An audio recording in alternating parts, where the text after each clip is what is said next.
Ayan. Malambot yung loob niya. Hindi talaga ako sa amoy na guyabano eh. Hindi guyabano amoy niya eh.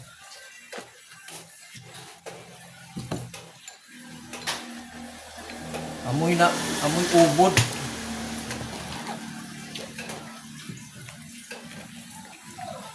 Ito po ay kinukutsarang ganto, parang ice cream.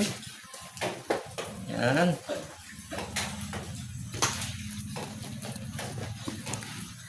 Parang ice cream.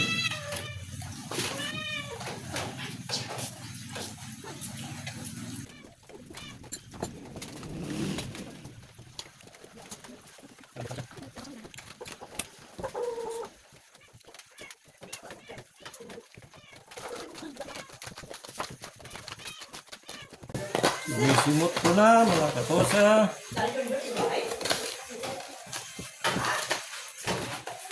Ang tawag po sa English po nito ay calabash.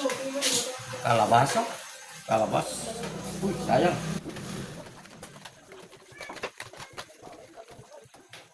Ang dami mga katosa, hindi basta-basta to.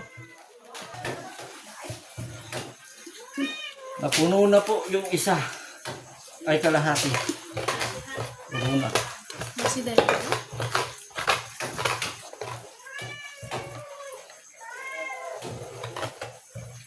Ito po ay magandang ibilad tapos lagyan din ng pagkain, no? Patigasin natin. Yung iba pinipreserve na nila to eh. Pan-display nila.